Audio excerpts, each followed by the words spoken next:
Oh no, it's another fitness video. I know. The internet already has approximately one fitness guru for every dumbbell ever made. So why am I here?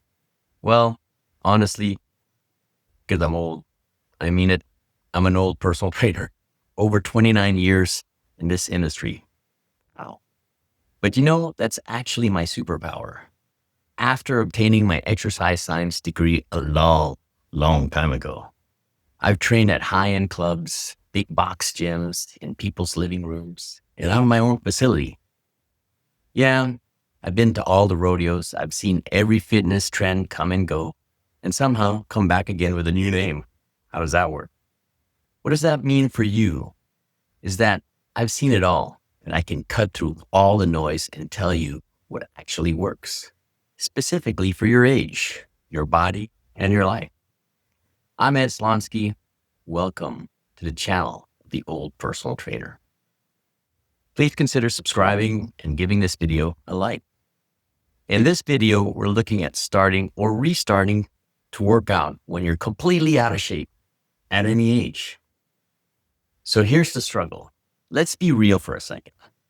Starting to exercise when you're out of shape can be extremely challenging, not because it's physically impossible, but because both mentally and physically feels overwhelming.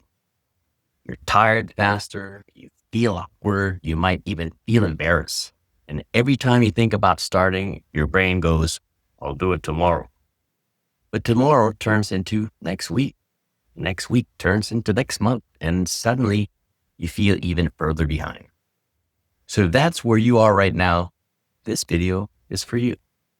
Because I'm going to show you how to engage in exercise in a way that actually works, puts you in the right fitness track, that puts you in the right state of mind, and it can grow in you long-lasting exercise habits without burnout, without extreme routines, and without hating your life. Now, before we start physically, we have to start mentally. I know you probably heard all of this before in one form or another. So before we even talk about workouts, we need to address something way more important: your mindset. Now, if you're like me, I've struggled with analysis paralysis. I tend to overthink instead of just do. I've definitely gotten better at recognizing this, and no better than to fall into my own mental traps. Most people fail before they even begin because they think they need to go all in. They think, I need to work out 5 days a week. I need to eat perfectly.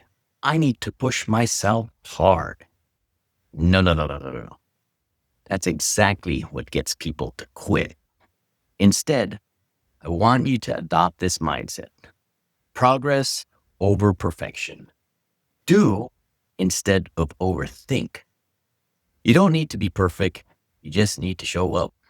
Even if it's messy, even if it's short, even if it feels too easy, because consistency beats intensity every single time. Now, how do we do this? Start ridiculously small. Here's where most people mess up. They start way too big. They go from doing nothing to trying to do everything, and their body and mind reject it instantly. So instead, I want you to do something that might sound almost too simple. Start ridiculously small.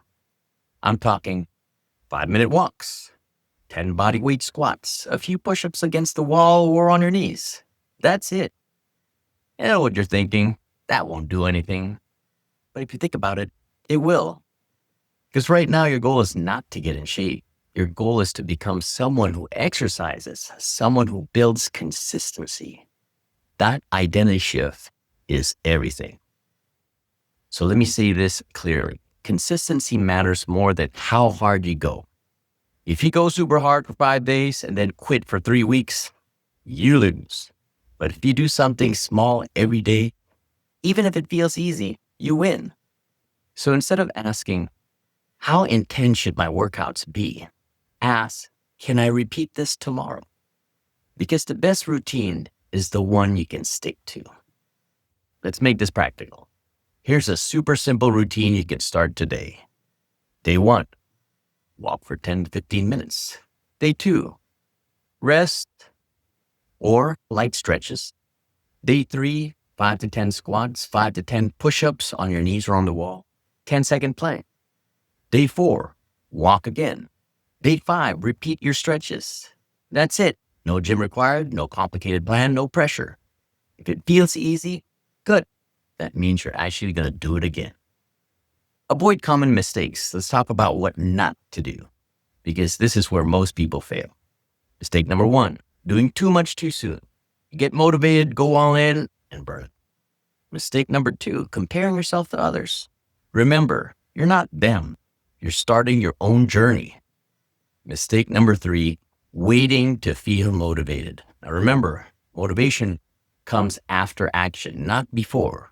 Another way of saying this is build discipline through consistent action. Motivation is fickle. Mistake number 4, quitting after a bad day. Missing one day doesn't matter. Quitting does. So if you slip up, just get back on track the next day. No guilt, no drama. Don't beat yourself up. Here's the truth about motivation. It doesn't last. What lasts is identity. Instead of saying, I'm trying to work out, start saying, I'm someone who moves every day. The first statement requires you to feel motivated, but the second statement identifies you building mental discipline. That small shift changes everything, because now it's not about effort. It's about who you are. And when you become that person, you don't need motivation anymore. Now, here are my final thoughts. You don't need to be fit to start. You just need to start and keep going. Small steps every day. And that's how everything changes.